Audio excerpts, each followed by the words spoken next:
Vem pra lá buscar então. No Uruguai até há poucos anos aí se vendeu cinquentinha, YB, né? Se vendia.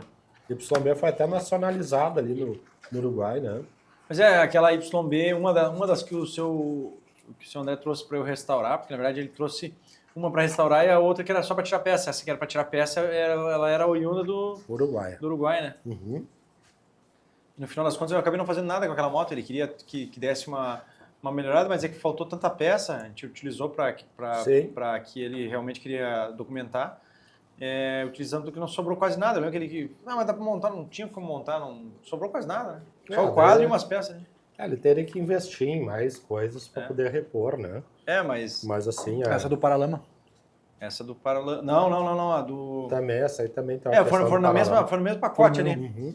Mas era uma YB50, que na verdade a gente não conseguiu, que eu falei para o Josué antes, o único BO dessa moto, essa YB50 ficou linda, né? Lembra que as cromagens, tudo ficou perfeito. Só que, cara, o BO é que a moto não andava.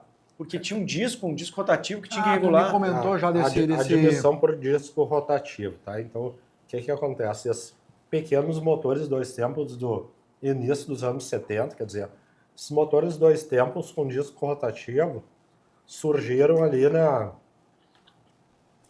bem na realidade, surgiu lá do tempo da Segunda Guerra Mundial, né? Camarada, um alemão lá, que trabalhava na MZ, foi o cara que desenvolveu o motor dois tempos para ter o rendimento que tem nos dias atuais, né? Uhum. Eu sei que era um engenheiro da MZ. Tu sabe me dizer o porquê que a MZ é o contrário ao pedal de partida? Tem alguma lógica que é o mesmo disso, pedal ou de é o câmbio, estilo? né? O que acontece é que as motos europeias, os caras faziam a coisa num padrão que daqui um pouco não se encaixava. É que o negócio do ligar a moto, tu já sentar montado na moto, isso é uma coisa que se popularizou ali nos anos 60, tá?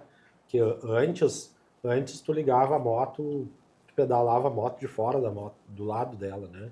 Tu tava em pé do lado dela, tu acionava o pedal de partida. Tanto que as Java, nós tínhamos uma Java, eu cheguei até uma Java minha, o próprio pedal de partida, tu virava ele para trás, ele era pedal de partida, depois tu virava para frente, ele se tornava pedal de câmbio. O mesmo pedal. Bem e a MZ era isso aí também. Interessante. A MZ, os pedais deram independentes daí, tá? Mas essa fabricada aqui em Gravataí era o mesmo?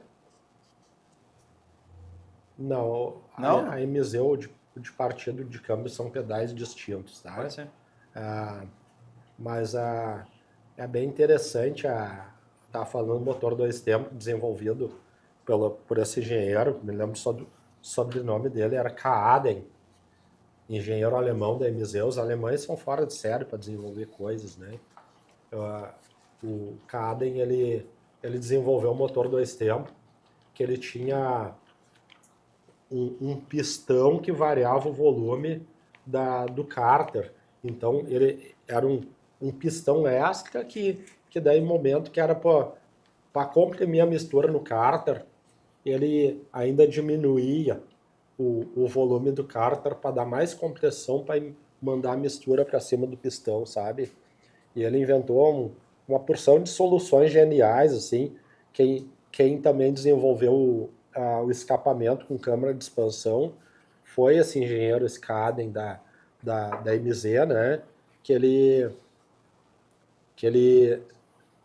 descobriu, né, que o escapamento, ele tendo uma câmara de expansão, né, quer dizer, ele fez um cone para os gases se expandir, aumentar de volume, né, ele sai do escapamento, ele entra numa câmara que ele aumenta de volume, ele se expande até um certo ponto, depois ele comprime de novo num cano mais fino, né?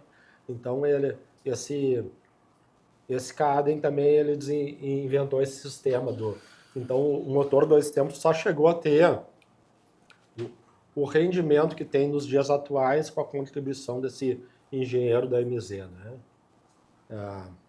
O cara era fora de sério, o cara é um gênio. Mas ele também criou esse disco rotativo o disco rotativo foi a Suzuki que inventou, tá?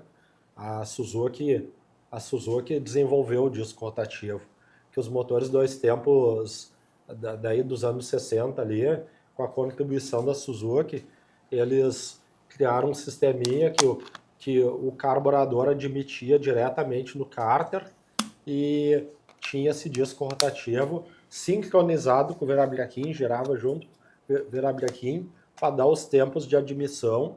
Vamos dizer que chegava naquele ponto que era para começar a admitir no cárter, abria-se uma janela num recorte num disco rotativo, né? Então o que dá o tempo da admissão era um disco de fato, porém o que dava o tempo para admissão era um recorte nesse disco, tá? A gente tinha que saber regular, daí eu lembro que o Aires veio até e tentou regular, uma coisa assim, né? Ou a gente levou lá, não lembro. Mas sei que a gente não conseguiu, assim, não chegou a... Ele levou a moto, mas depois tu disse que ele conseguiu regular. Ele conseguiu regular. Que era um negócio bem difícil. Ela assim, ligava, mas não alinhava. Não, ligava, assim, tu acelerava ela, É. normal. Só que tu ia subir na moto, botava em primeira, a moto não tinha força, parecia que tava arrancando em quinta marcha. Tinha pouca força, então assim, ó, é que é um conhecimento que se perdeu, né? Quem viveu aquela época, que nem eu, é uma coisa que para mim não é estranha, é uma coisa que fazia parte do meu cotidiano, né? Sim. Só que se alguém nos dias atuais vê aquilo ali, não vai saber mexer porque é um conhecimento que ficou extinto, né? Uhum.